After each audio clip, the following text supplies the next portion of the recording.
So welcome back to the final session of the Mormonism and the Internet Conference. We appreciate you all staying and participating. Before we get away, I do want to make sure that we thank those who organized this conference and who otherwise helped put it together. So again, a round of applause for Boyd Peterson.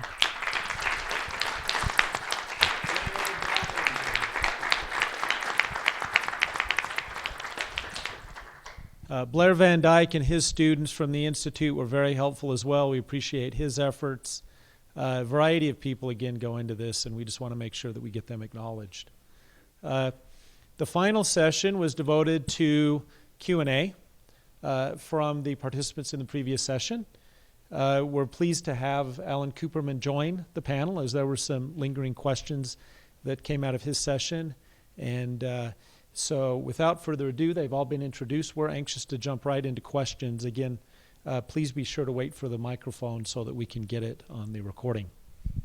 So, questions?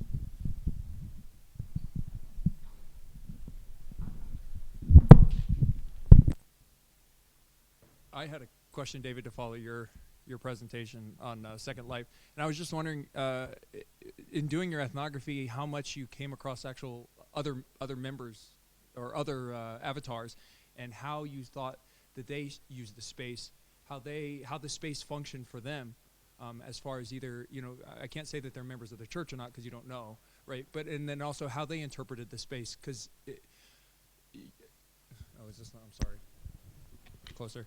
It seemed like you made a really bold distinction between reality, and virtual. Right. And I just wonder, because some of the people, anthropologists that have done ethnography on Second Life, have not made such a strict distinction and have said that one is a virtual reality, one is actual reality, and the actual second space functions as a third reality. And so I was just wondering how you saw people actually use the space. Sure. Is this on? Can you hear me?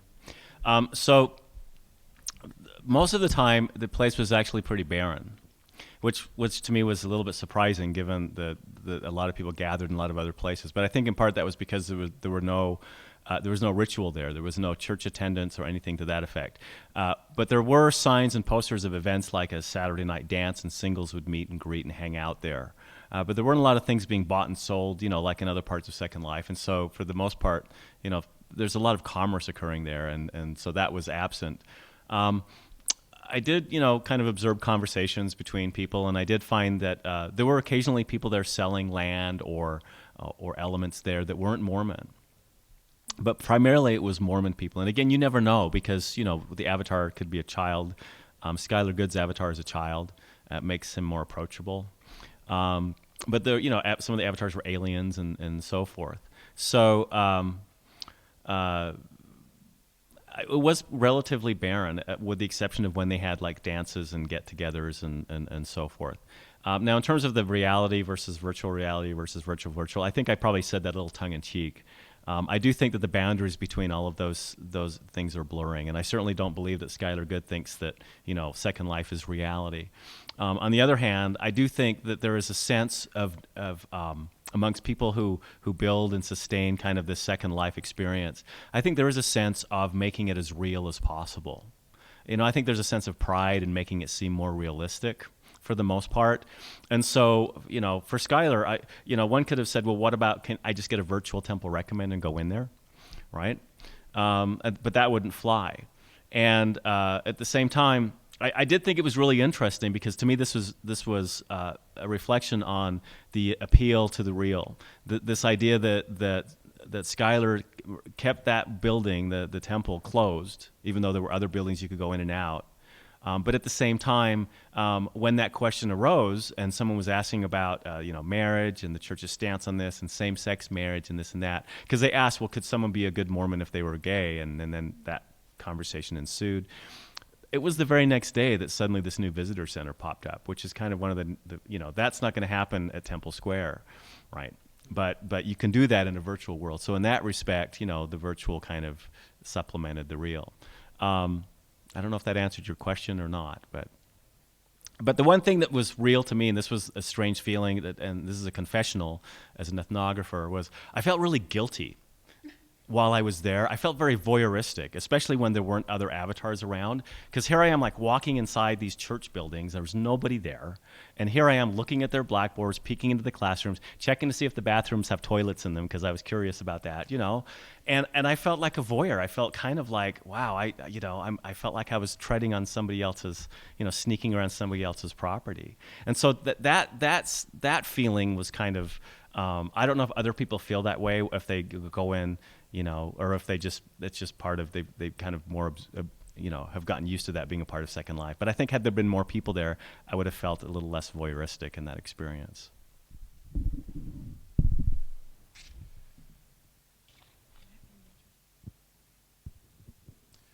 Do you find that Mormons on the internet represent, there's a diversity of Mormon thought in all things, but do you find the Mormons on the internet represent one segment of that thought, such as one particular political party or one particular, is it, think it's, there's misrepresentation, internet Mormons versus, I don't say internet Mormons, that has other connotations, but Mormons who blog and post versus the people in the community, the LDS community?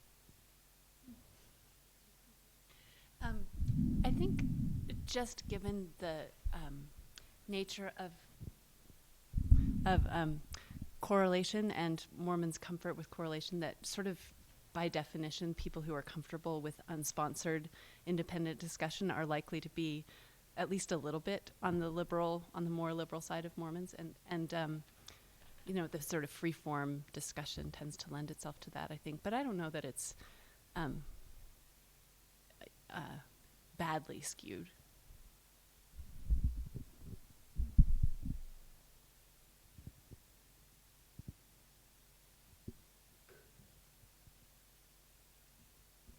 Kristine, my question's for you, and anyone else can chime in if you have any thoughts, but I was a little disappointed we didn't get more time with the presenters before you all, and particularly talking about the I'm a Mormon campaign.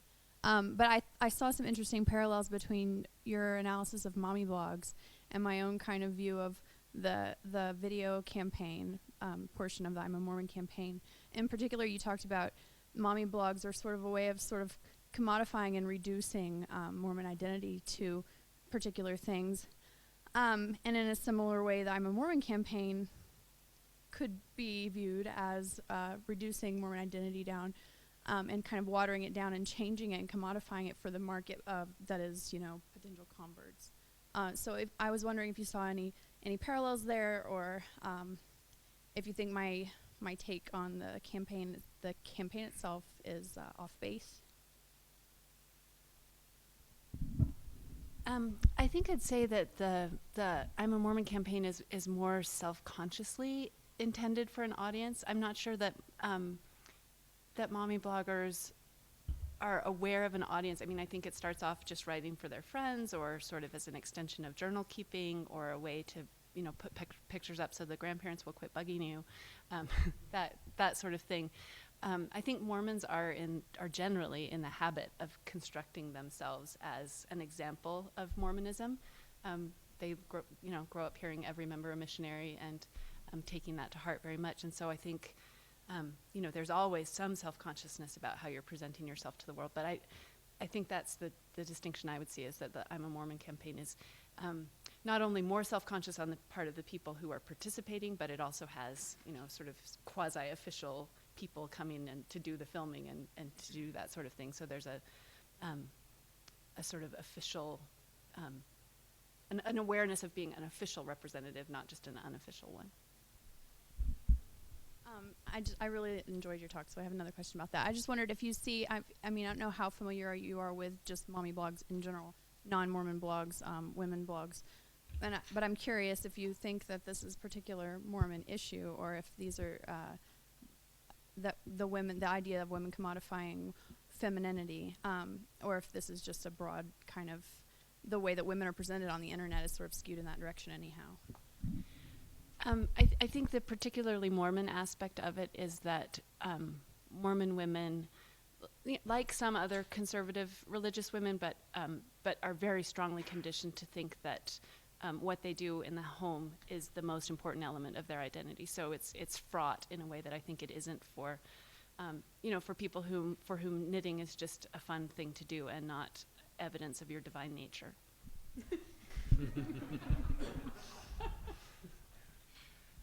My knitting is decidedly not divine.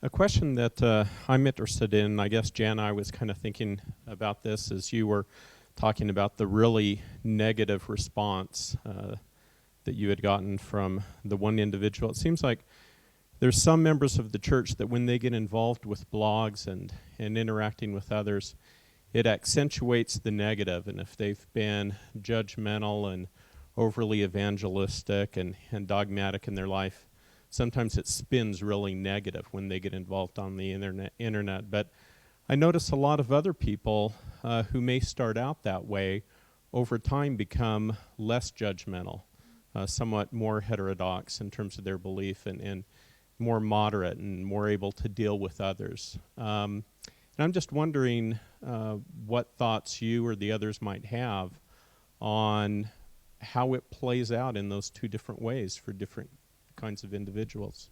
Thank you. Well, I think that's a great question. I've been thinking quite a lot just in the last week about how we have these selves that we construct online, and this does relate to your question just a little bit longer.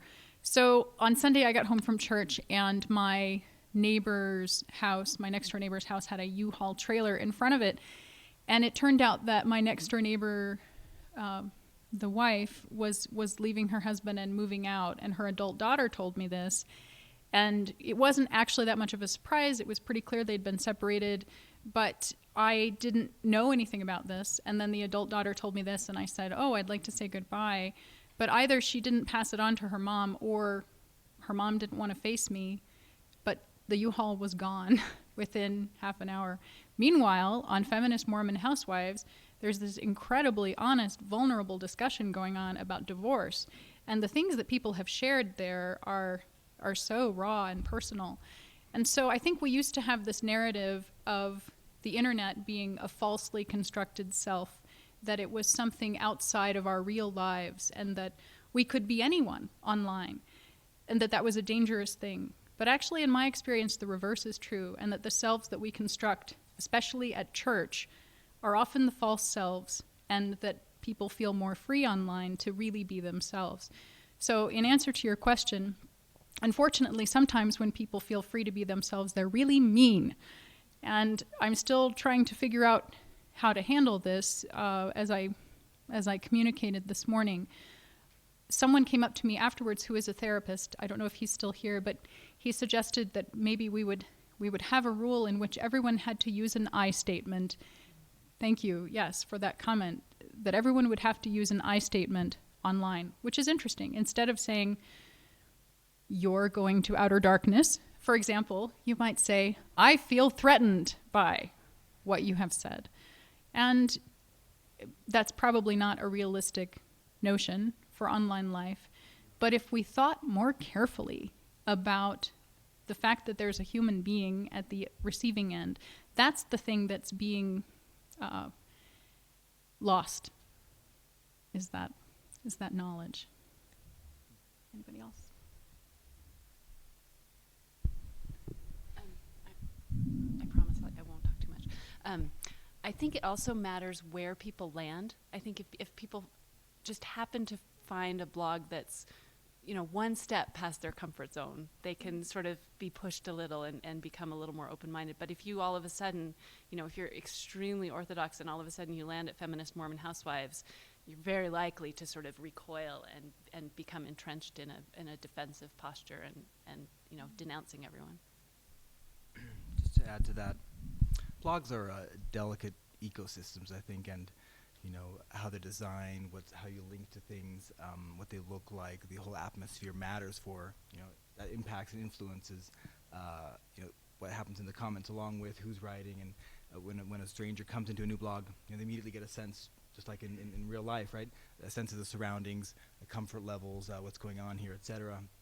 And One of the reasons that we established these portals at Pathos, distinctive portals, so that people would have some kind of a safety zone. They would feel like, oh, I'm on a Mormon portal at Pathos, which is separate and distinct from an atheist portal or a pagan portal, where members of that community are based, and from which they voice their opinions. So creating those kind of safety zones and indicators and signs of where you are, sort of orienting people within the online landscape, I think plays a significant role in the kind of comments that evolve over blogs and the kind of communities that form over time. And that's and BeliefNet is one kind of a site, right, that delivers a certain kind of message upon arrival, and Pathos is a different one, and RNS, and et cetera, across the board. I had a question for Alan Cooperman, going back to your presentation on the survey with the question of are you Mormon or Presbyterian or Protestant, whatever. So you went through that list, and then atheist was down there towards the end. And I identify as Mormon, but also really I'm pretty much atheist. And I thought maybe secular Mormon humanist would be what I should put on a Facebook profile if I had one. But is it possible on that survey? Can people identify two things, or what would Joanna Brooks' kids do if Jewish Mormons or Mormon Jews? But especially for atheist and a religious identity too. Does the survey can it handle that? We can handle it to a certain extent. You get a primary identification, and what you tell us is what you are. But we also ask a lot of other questions. So you can tell us you're a Mormon, and then later on in a survey you could tell us that even though you identified as a Mormon, that you don't pray, you don't believe in God, you don't go to church, etc. And we do have, and it's interesting to see, the percentages of people in each religious group who do exactly that. It's also, there are other ways of asking the question that will yield different percentages, but are very interesting. So in England, in 2005, in the British census, instead of asking a closed-ended religious question that the kind that we do and that's common in the United States, which asks about your current religion, the British question was, what is your religion, even if not currently practicing? And then the follow-up question was, and do you consider yourself to be currently practicing that religion or not? And what you can see in the British census question there is that there are very high percentages of Christians who call themselves Christian but then say they're not practicing. High percentages of Muslims who say they're Muslim but not practicing. I had thought that we would find maybe the highest percentage would be Jews because of the notion of you can be an ethnic or blood Jew but not practicing. And because in the United States, in fact, we have a particularly high percentage of Jews who also say they're atheist. But in the British census, actually, you had a higher percentage of Christians who said they're Christian but not practicing. So I think there are cultural determinants and it varies.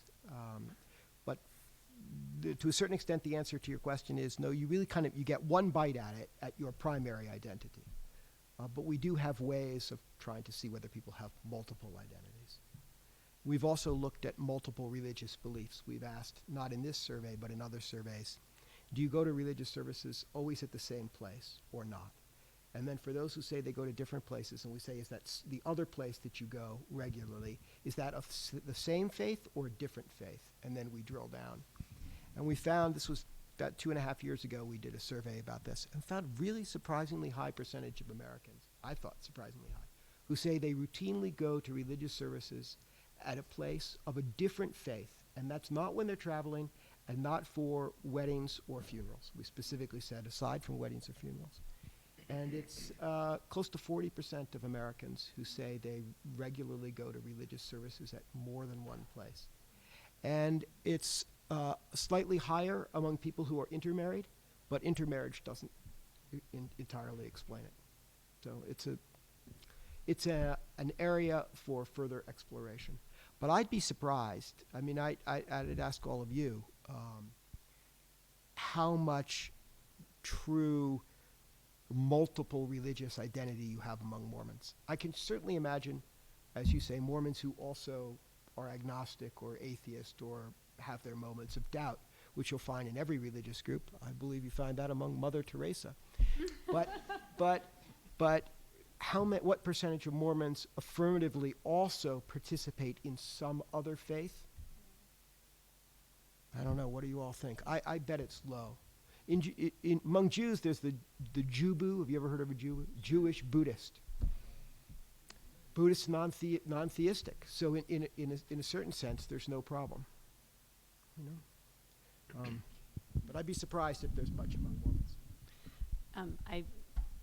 That would be my guess too, except I sing in a Episcopal choir that is made up of about 25% Mormons who need their music fixed in a different place. And just to add to that, I do think online spaces have an impact on this question, right? That yes, it's probably true that not a lot of Mormons actually go on Sunday or Sabbath or other days into sacred spaces of other faiths. However, there are impacts on Mormon identity by people reading, blogs from other traditions and reading about Mormonism at Slate or elsewhere. I mean, I do think it's impacting how Mormons view their own identity in relation to other faiths and vice versa.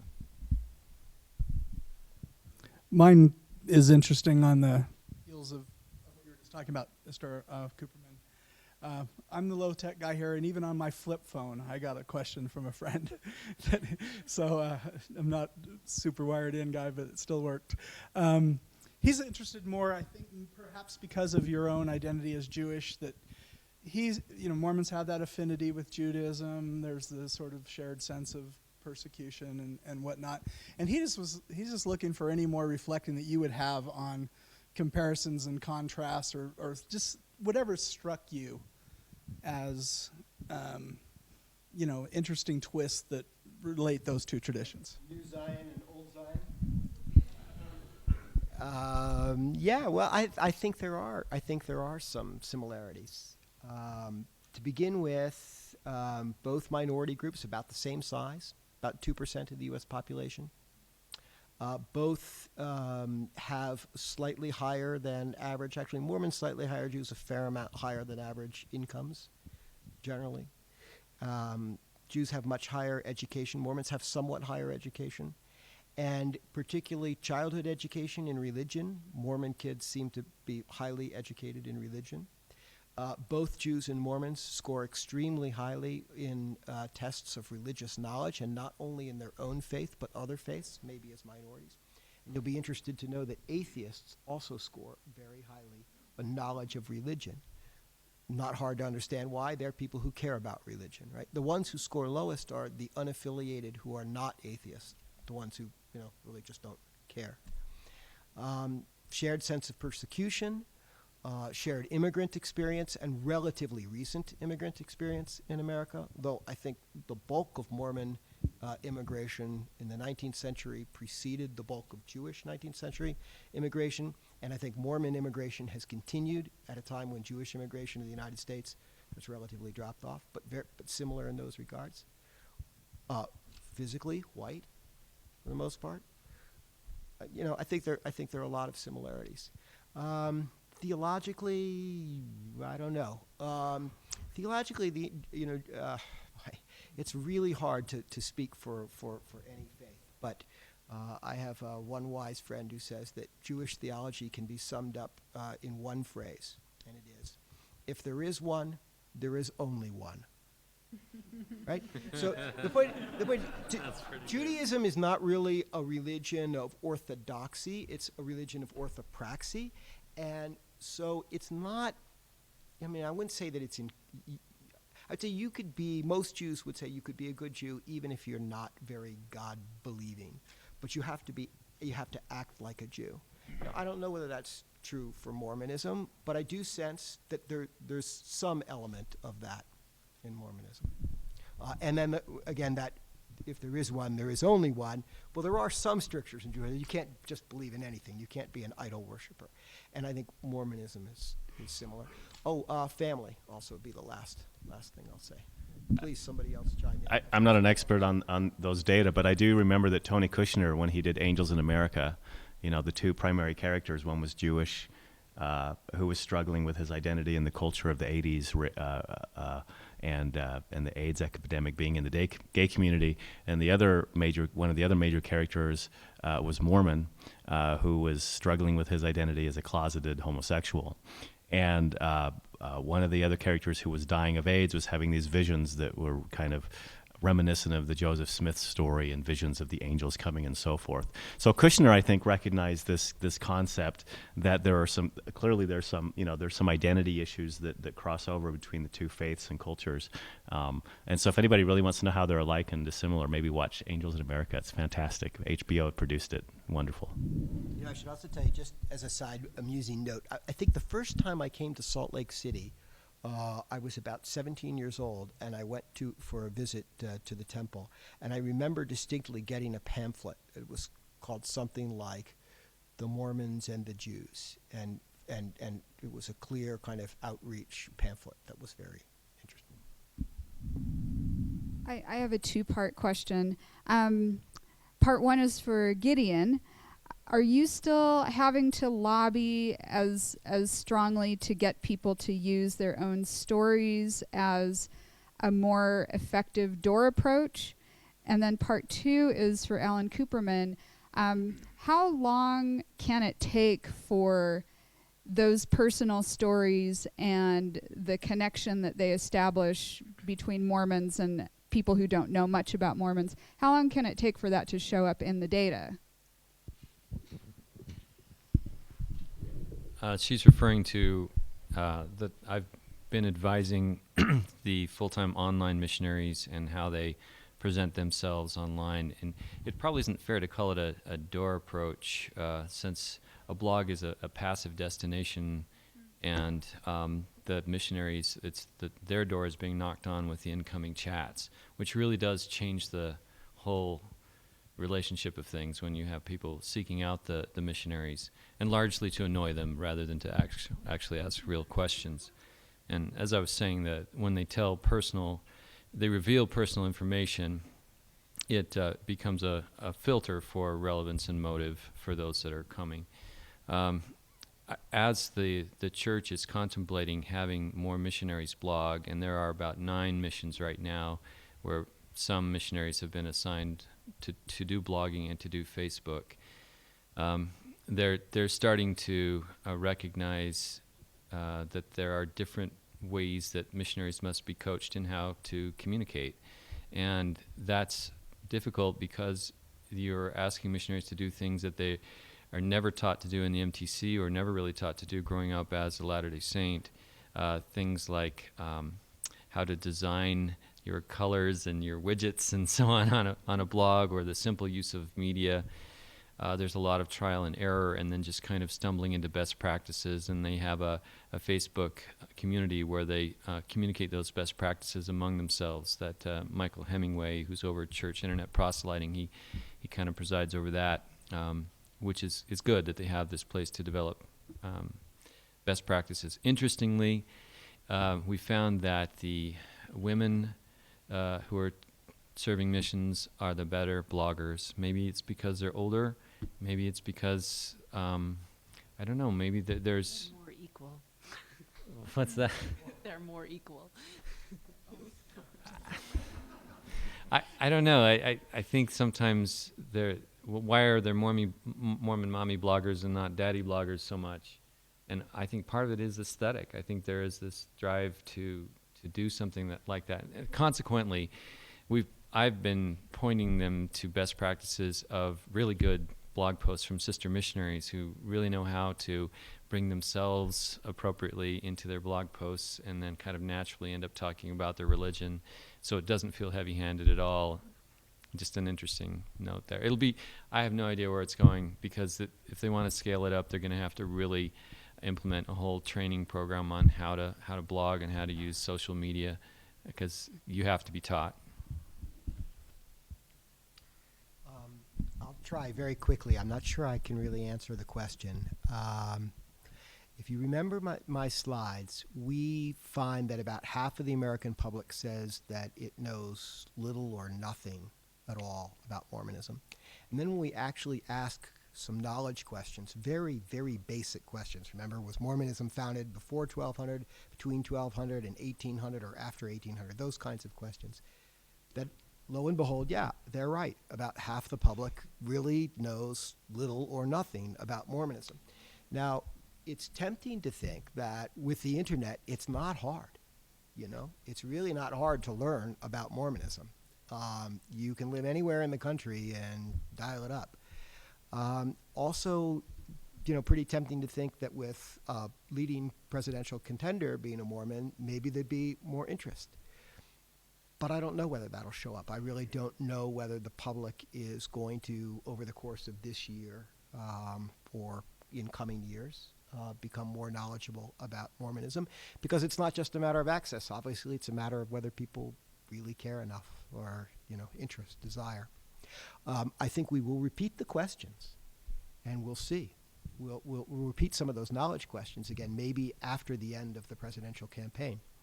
I think that'll be very interesting. And it'll be very interesting to see what the discourse is over the next year. Is it a civil discourse about Mormonism? Is it really not a discourse about Mormonism, and it's all sort of hidden with the Stephen Colbert type weird, you know, other ways of dealing with the issue? Or, you know, worst of all possible worlds, if it really becomes some kind of a, you know, of a religious mud fest. I don't think that's going to happen, because I don't think that's in either party's interest, political party's interest. But we'll see. Do you all think the public is gaining in knowledge of Mormonism? Do you think people know more about Mormonism than they did 10 years ago? Just a guess. Yeah? Okay. Well, then my guess is that we'll find that there'll be some marginal gain. That's my guess, as a result of this political campaign, this election season. I think it will show up in the data. My question also deals with the presidential campaign, but we'll have to roll the clock back just a few months. And I'm very curious if there was data gathered, Alan, and then I'd be interested to know in how the internet did or did not inform particular positions. And that is the primary election involvement of John Huntsman and Mitt Romney. And it seemed that John Huntsman was not Mormon enough and was excluded on grounds of, in some cases, or so it seemed, for not having been Mormon enough, given some of his public statements. How was that handled in the internet blogosphere? Are you aware of how that played out? Do you have data on that, Alan? Be interested in whatever the panelists would have to say on that topic. Did any of you blog? Those who blog, did you blog about Romney at all? Did you do anything on Romney? No. I think, and Huntsman, I think in terms of the election campaign, Huntsman barely registered ever nationally as a presence. And one of the things that may be surprising to you, it's really a relatively low percentage of the American public that knows what the religion of the candidates is. Now, it's been climbing for Romney, but several months ago, early in the campaign, it was only half the American public that even knew he was a Mormon. It's gone up. But I would all around Mormons themselves. Mormons themselves. That exclude Romney because he's not Mormon enough. Sorry for the lack of clarity in the first round. Well, we do have some data that showed, degrees of support, and Mormons were far more supportive of Romney than of Huntsman, but also more supportive of Huntsman than of Reed. Now, you guys would know better. Some people say, well, Huntsman and Romney, old Mormon families. What do you say, BIC, right?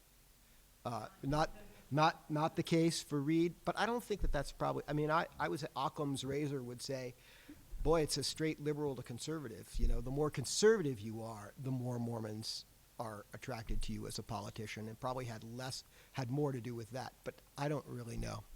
That, just a guess. Yeah. Joanna blogged about Huntsman and Romney. Somebody give that girl a microphone.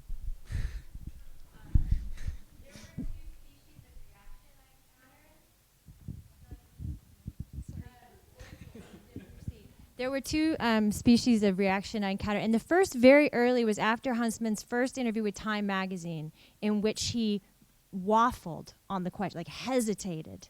And the reporter had to push him 4 times. And she wrote about this, having to sort of are you Mormon? Are you you know, and he's sort of, sure. You know, even as his wife is sitting alongside him, like quoting him lyrics, you know, like to the, sort of mainstream conservative LDS people reacted very negatively to him waffling. And he was actually kind of called in for a cameo appearance on Good Morning America, where he said he did the, I am Mormon, yes, I am, you know. And so people wanted him to identify, which I thought was interesting, possibly because that cultural ethnic connection, the Huntsman family having such an important place in Utah especially. But then later, as it got played out in the cycle, and I just wrote one piece that said, here's why he might have waffled. Here are the complicated dynamics of Mormon identity in our communities. Maybe he's not entirely observant. Maybe he knows that people know. Maybe he knows that people know he might have a cocktail on occasion. And so that would make him hesitate to claim a Mormon identity in public. And then a lot of people identified or were able to identify with that conundrum of, you know, not being a carved out place in public discourse for a cultural identity. How does one responsibly affiliate if they're a Mormon but or a Mormon and, you know, you're not wanting to either dishonor it or take advantage of the community, be responsible. So I thought it was interesting that people did want him to identify, you know, that was the first reaction, and he responded to it. Didn't he make a statement to the effect, I'm a Mormon and I probably contribute to the diversity of the Mormon church? Didn't he say that? We saw him reaching for a language in public that we haven't yet perfected within the community. You know, reaching for some way to say, I'm a Reformed Mormon, you know, I'm an unorthodox Mormon, I'm, you know, so he didn't have that language, and you're right, he was reaching for it. I think that Occam's razor comment about the political divide. One of my co-researchers lives in Nevada, and when Harry Reid was continually asked how he could be both a Mormon and a Democrat, and in defending that, he had to say, he said, I'm not a Democrat in spite of being a Mormon. I'm a Democrat because I'm a Mormon.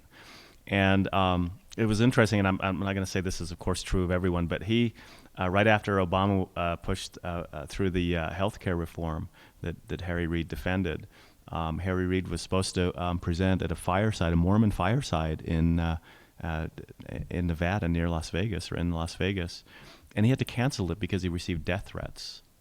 And I'm thinking, you know, so I think that's a little measure of why, and again, I'm not saying all Mormons are, you know, dangerous or wanting to blow people up who are Democrats, but that is an indicator of how much more strongly I think many Mormons feel about partisan politics than they do about maybe the faith of the candidates. I have 2 quick questions. First of all, one of the narratives in our community is that people are leaving Mormonism in droves, and you know and probably that our activity rate, I would guess, is probably about 35%, roughly. And how does that compare with other faith communities with their activity rates? You know, when people who would identify themselves as active, believing, attending worshipers. And the second thing, and by leaving I mean people who might affiliate, you know, still be Mormon culturally but not attend. Second, just a quick question for the whole panel is, I was heartened by the number of people who identified that gay lesbian community people were more discriminated against than Mormons. But I was very disheartened that it said that they were more discriminated against than blacks, which I think is ludicrous, not to give my opinion, but that's what I think it is. But any ideas why that dynamic might have played out? So those are my 2 questions. So very quickly, 35% sounds to me like about an average figure. That is, if we simply ask in the general public, are you active in a religious organization? About 40% of the public says yes, they're active in a religious organization. That's self-identified activity. And there may be some social desirability to that, so the actual percentage of people who are really doing it may be somewhat lower. But beyond that, I think it's difficult to compare with the faith groups because what is active varies. So I don't know. I'm not sure that I could say what percentage of Catholics are active. You know, for example, an awful lot of Catholics don't engage in the sacrament of reconciliation, what's the proper confession? Thank you. But they do go to mass, so they're active in some way, but not fully, or they may not send their kids to a Catholic school. I think I'm struggling, because I just don't know what a good comparable for that 35% is. I also don't know that there's any good data that suggests that Mormons are really losing more people than other faiths. We do have some data on retention rates by various faiths, and I don't recall that Mormonism has a particularly low retention rate. 1 in 10 American adults is a former Catholic. So the Catholics have a fairly, but again, the interesting issue there is that it's not so much that their retention rate is higher than a lot of Protestant churches, but that they're not bringing as many people in. So there's a lot of turnover. And you can have what looks like stability, but it really isn't. So for example, Jehovah's Witnesses, it's about, I think it's 0.3% of the U.S. population says it was raised as a Jehovah's Witness, and about 3 or 4% of the U.S. About 3 or 0.4% of the U.S. population says they're currently Jehovah's Witnesses. So it would seem static, right? But in fact, it's almost complete turnover. The vast majority of those who are currently Jehovah's Witnesses were not raised as Jehovah's Witnesses, and most of those who are raised as Jehovah's Witnesses are no longer Jehovah's Witnesses. So you get a lot of, it's not only how many people are leaving, but also how many people are coming in. And my sense about Mormonism, and I will try to get you retention rate data, but Mormonism has no problem with bringing people in. So it's, if anything, I would assume has a net gain through conversion in the United States.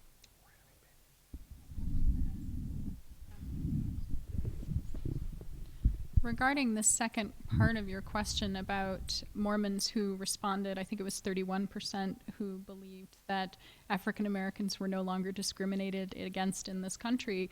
When I saw that for the first time and I thought, you are living on what planet? It seemed incomprehensible to me that really almost a third of American Mormons seem to think that racism has been solved.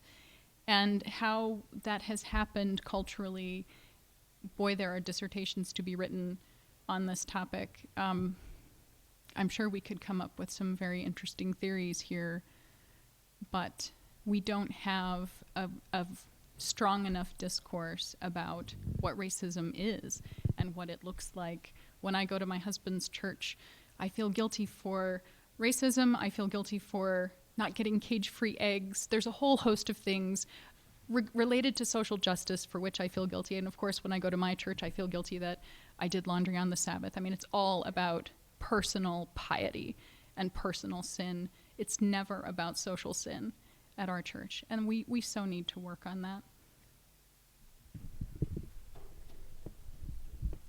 I think that comment also reflects location, geography. If you interview people in the South, they're going to say racism is a problem. But you interview people in predominantly white states, especially sparsely populated states, or not, like Utah, Wyoming, and so forth. They seem to feel like racism isn't as much a problem, and it's because they just don't experience it. It's outside their worldview, right? They know that they just don't witness it. They don't know what it is, even if they see it, because they're unfamiliar with it. So I'm not sure if that's as much about the religion as geography.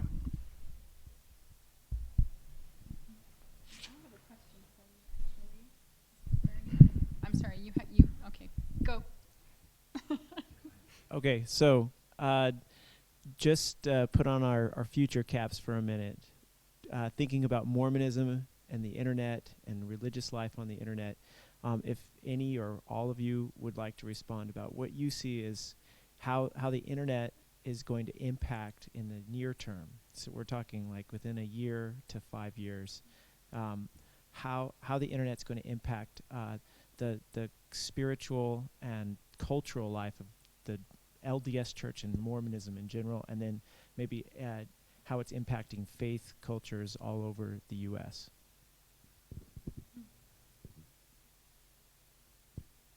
You want to go first? No one knows. I'll address that, I guess. I think that with the way that the church is well organized and starting to do things with crowdsourcing, so the talent they've had on a local level with organization is now manifest on a much broader level that can be scaled enormously, like family history indexing, and I don't know how many of you are familiar with Vineyard and the whole crowdsourcing of multiple kinds of tasks, not just content soliciting, but translation and all these other things. When the church can create a platform for members to do a lot of things together online, I think there are possibilities for members to be involved on a level they haven't been before if it's through a kind of official platform. The LDS Tech community, which is having their annual conference today, it's very interesting the way that it is set up, very open. And they have, it's not just an invitation to participate, there's a structure of participation that's been put in place with a lot of publicity about becoming involved in tech projects, whole version control and wikiing and proposing projects, and a talent profile that you fill out. There's a lot of organization in how you can become a participant in growing these online projects. Well, when you start looking at other kinds of tasks that Mormons are interested in and the church is interested in, and then you start having these platforms being developed where that kind of collaboration is possible, I think we're going to see some surprising things in terms of service that can be performed. You know, what about that virtual service project? There might be ways to really do some serious work there.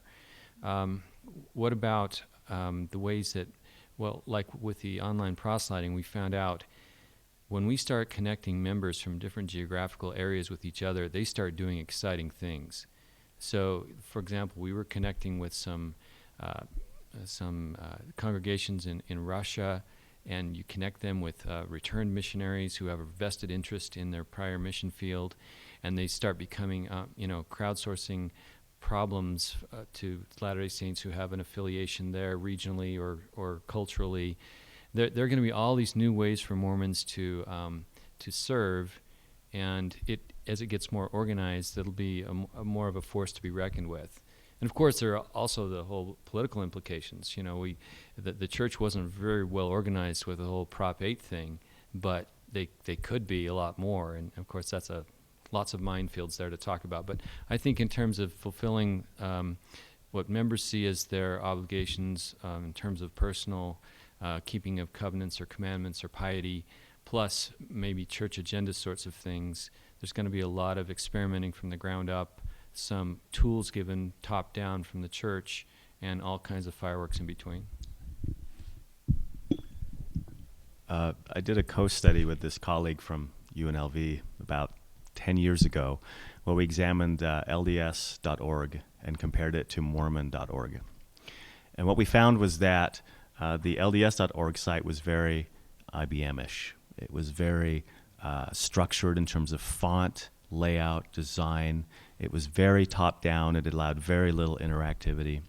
If we compare that to I'm a Mormon, which didn't allow a lot of interactivity, but it at least allowed people to ask questions, right, that would end up reaching the missionaries. But the font was more inviting, the colors were more inviting, and I thought really that was a suggestion of two different constructs of what it means to be Mormon. One was the official construct aimed at Mormons, and that one was very much regimented, controlled, institutional measures of religiosity. The one that was targeting non-Mormons, however, was very friendly, personal, real world, personal elements of religiosity, personal manifestations of faith. And in the last 10 years, I've seen that divide start to decline a little bit, but not a lot. So in addressing your question, you know, this I'm a Mormon campaign, I think, is brilliant, because what it does is it takes away some of that institutional baggage and allows people to at least express their religiosity in a way that's, you know, that's a little more personal. But I think so. I think that might open the floodgates and change things a little for the church. But based on my study of those two websites, I think it'll be more than 4 or 5 years before you see something really shift in terms of the discourse. I think it's going to take a few decades. Don't you think that's just generational, though? Isn't that just, having hired a bunch of younger people to do Mormon.org, and LDS.org has been around longer and is done by people who are, just older? I think it could change fast. I think that's a fair question. Let me get out my seer stone. No, I think I do think and I think that's why there's potential for things to explode, given the I am a Mormon discourse and the younger people, and I guess I assume that's probably why the concern has always been there, to kind of be more controlling about the message, is to prevent this sort of. I think there's been a fear, and again, I don't want to put thoughts in other people's minds, but I think there's been a fear that, for example, the Roman Catholic Church in Central America really was co-opted by many religious traditions and ideas. And so people are Catholic, but they also, have also brought with them these other traditions, and African traditions as well in Africa that make these Catholics very different from Catholics somewhere else. And I think that those who are propagating the church and its message are perhaps fearful that might happen in Mormonism. So I'm not sure how fast they're willing to let go of that. You had a thought. Go ahead, finish. Well, I'm not able to comment on what will happen with the church and the internet. I'm a publisher, and so when I'm thinking about the changes over the next 5 years, we're all fairly obsessed with what's happening in book selling or what's not happening in traditional book selling. Don't buy stock in Barnes & Noble is all I can say. And what will the future hold? And I think it's relevant also for what we're facing right now with the bloggernacle and this kind of 1,000 points of light. Right now in publishing, authors are completely in the driver's seat. They don't need us anymore. They can go off and publish their book themselves. They can get it done as professionally as ever. They can sell it online to the niche markets that they find, and they can make more money doing it that way than they can get with us. So it's up to us to prove why we still need to be in business. The reason that I bring this up is that kind of leveling is going on everywhere.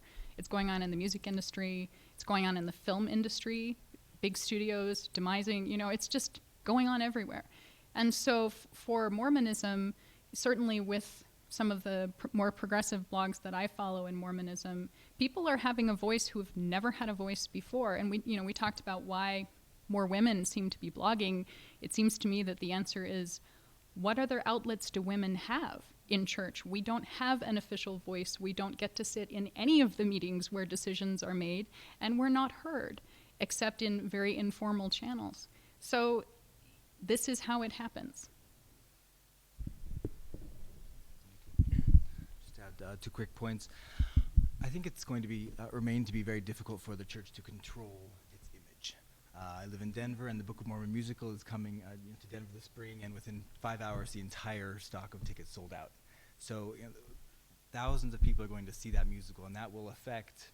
They will walk out of the theater and think that they know something about Mormonism, and what they know, and how much they absorb, and how much they correlate from the musical back to the real life religion is a separate question. But it is very difficult for the church to control its image in this media saturated age, and I don't think that's going to go away anytime soon. A second point is to Jana's comment about the shifting boundaries of orthodoxy. That's something that I hope gets studied in depth in the years ahead. 3 women here, Joanna, Kristine, and Jana, all write prolifically and actively about serious, important issues in the church. And on the one hand, I know there are a lot of members of the church who fall back into their retrenchment mode and label them a certain way and don't want to read those, but they think they have an idea of who these women are and what they write about and how to categorize them on a spectrum. And yet, a lot of people lurk, a lot of people absorb, a lot of people, it gets them thinking, it gets them talking, and so I do think there is also, along with the retrenchment mode, there is a more liberalizing effect of the explosion of the bloggernacle, not just the more conservative side, but the more liberal side as well. So I was wrong. Everyone knows except me. So we've talked a lot today about the expression of and even the celebration of the unique individual within Mormonism, how that's being taught to missionaries to personalize things, how the membership is being encouraged to get out there with a unique individual message. And my question is, knowing that there are two sides as typified by Mormon.org and LDS.org, at what point do you see this currently happening, or do you anticipate happening, this coming full circle, where the chapel Mormons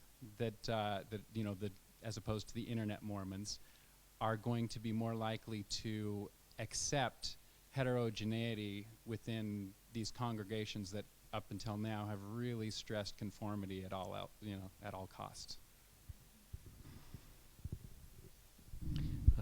I think I could partly answer that with an anecdote. The man that I worked with in the online proselyting, who's since been released from his calling, and he's now he's in his mid-80s and is president. He is the Melchizedek priesthood. He's the high priest group leader. He is training the high priests to submit their profiles onto Mormon.org. And previously, when I've been with him, we went out and did firesides with wards, and we would teach people. And I'm talking about a whole range of members, not just the digital natives, about using Facebook and what a great thing this is to connect with other people and to be able to talk about your religion to them. And you have the advent of the internet getting wired into the actual chapels now, and the prospect of the chapels being gathering places for lots of things that have to do with the internet besides family history, I think we're going to see a merging of that quite quickly. It does take a while for people to get accustomed to the idea of that heterogeneous world that's out there online, but I think it's really coming. That a lot of it is because I think so many Mormons are on Facebook, and that's, I think, a real foot in the door for them to be open to things digital more generally if they weren't native to that. I think I'd give some of an opposite view. I think the two are going to remain distinct and separate for a long time, but mostly because our ritual identities, our ritual lives as Mormons, don't happen online. There are a lot of religions out there, paganism, for example, and others, where there's a strong sense of efficacy on in terms of the online participation. You can participate online in a ritual, and it's every bit as valid as offline ritual. That is simply not the case in Mormonism. I don't see that coming anytime soon. So, besides just the conservative nature of the church, and yes, you can have your iPad in priesthood meeting and read the lesson, but it's still the same lesson as the guy next to you is reading in his book, right? So, I think they'll probably remain mostly distinct for quite some time. I was just going to say, I think it will depend too on how all of these wonderful individuals behave. Mormons tend to like approval. And so one of the things that happens is that people want to be unique individuals, but they also want to be approved of. And so I think a lot of times people who discover something about Mormonism tend to behave like the teenager who dyes their hair pink and says, "Now tell me I'm okay." It's just, I'm expressing my individualism, but I need to belong. And I think there's that tension all the time, and it happens on both sides. And how well these things mesh will depend really on how much charity we can muster among each other and whether we can actually act like saints. Please join me in thanking